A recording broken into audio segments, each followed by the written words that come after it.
Amos 1-ാം അധ്യായം. ജനതകളുടെ മേൽ വിധി. തെക്കോവയിലെ ആട്ടിടയന്മാരിലൊരുവനായ ആമോസിൻ്റെ വാക്കുകൾ.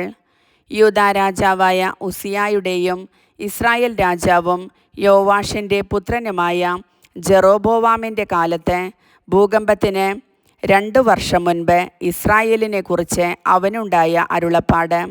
അവൻ പറഞ്ഞു, സിയോനിൽ നിന്ന് കർത്താവ് ഗർജിക്കുന്നു, ജെറൂസലേമിൽ നിന്ന് അവിടുന്ന് അരുളി ചെയ്യുന്നു. ഇടയന്മാരുടെ മേച്ചിൽ സ്ഥലങ്ങൾ വിലപിക്കുന്നു, കാർമൽ മലയുടെ മുകൾ പരപ്പ് കരിയുന്നു. കർത്താവ് അരുളി ചെയ്യുന്നു, ദമാസ്കസ് ആവർത്തിച്ചു ചെയ്ത അതിക്രമങ്ങൾക്കുള്ള ശിക്ഷ ഞാൻ പിൻവലിക്കുകയില്ല. കാരണം അവർ ഗിലെയാദിനെ ഇരുമ്പ് മെതിവണ്ടി കൊണ്ട് മെതിച്ചു. ആകയാൽ ഞാൻ ഹസായേലിൻ്റെ ഭവനത്തിന്മേൽ അഗ്നി അയക്കും, ബൻഹദാദിൻ്റെ ശക്തിദുർഗങ്ങളെ അത് വിഴുങ്ങിക്കളയും. ദമാസ്കസിൻ്റെ ഓടാമ്പൽ ഞാൻ ഒടിക്കും, ആവൻ താഴ്വരയിൽ നിന്ന് അതിലെ നിവാസികളെ ഞാൻ വിച്ഛേദിക്കും. ബദേദനിൽ നിന്ന് ചെങ്കോലേന്തുന്നവനെയും. സിറിയക്കാർ കീറിലേക്ക് പ്രവാസികളായി പോകും. കർത്താവ് അരുളി ചെയ്യുന്നു.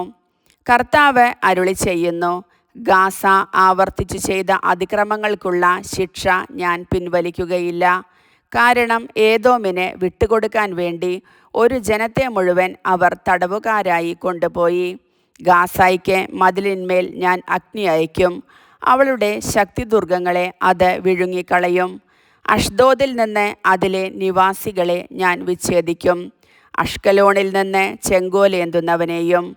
എക്രോണിനെതിരെ ഞാൻ കൈ ഉയർത്തും, ഫിലിസ്ത്യരിൽ അവശേഷിക്കുന്നവർ നശിക്കും. ദൈവമായ കർത്താവാണ് അരുളി ചെയ്യുന്നത്. കർത്താവ് അരുളി ചെയ്യുന്നു, ടൈർ ആവർത്തിച്ച് ചെയ്ത അതിക്രമങ്ങൾക്കുള്ള ശിക്ഷ ഞാൻ പിൻവലിക്കുകയില്ല. കാരണം അവർ ഒരു ജനത്തെ മുഴുവൻ ഏദോമിന് ഏൽപ്പിച്ചു കൊടുത്തു, സാഹോദര്യത്തിൻ്റെ ഉടമ്പടി അവർ വിസ്മരിച്ചു.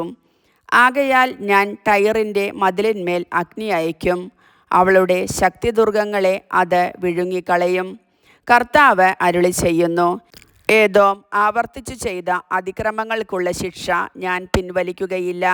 കാരണം അവൻ സ്വസഹോദരനെ വാളുമേന്തി അനുധാവനം ചെയ്തു, തെല്ലും കരുണ കാണിച്ചില്ല. അവൻ്റെ കോപം കെടാതെ ജ്വലിച്ചു നിന്നു, ക്രോധം ആളിക്കത്തിക്കൊണ്ടിരുന്നു. തേമാനുമേൽ ഞാൻ അഗ്നി അയക്കും, ബൊസ്രായുടെ ശക്തിദുർഗങ്ങളെ അത് വിഴുങ്ങിക്കളയും. കർത്താവ് അരുളി ചെയ്യുന്നു, അമ്മോനിയർ ആവർത്തിച്ചു ചെയ്ത അതിക്രമങ്ങൾക്കുള്ള ശിക്ഷ ഞാൻ പിൻവലിക്കുകയില്ല. കാരണം അവർ അതിർത്തി വിസ്തൃതമാക്കാൻ ഗിലെയാദിൽ വന്ന് ഗർഭിണികളുടെ ഉദരം പിളർന്നു. ആകയാൽ ഞാൻ റബ്ബായുടെ മതിലിന്മേൽ അഗ്നി അയക്കും, അവളുടെ ശക്തിദുർഗങ്ങളെ അത് വിഴുങ്ങിക്കളയും. യുദ്ധദിനത്തിൽ അട്ടഹാസവും ചുഴലിക്കാറ്റിൻ്റെ ദിനത്തിൽ കൊടുങ്കാറ്റും അതിന് അകമ്പടി സേവിക്കും.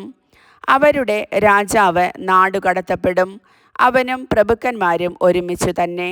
കർത്താവാണ് അരുളി ചെയ്യുന്നത്. കർത്താവിൻ്റെ വചനം.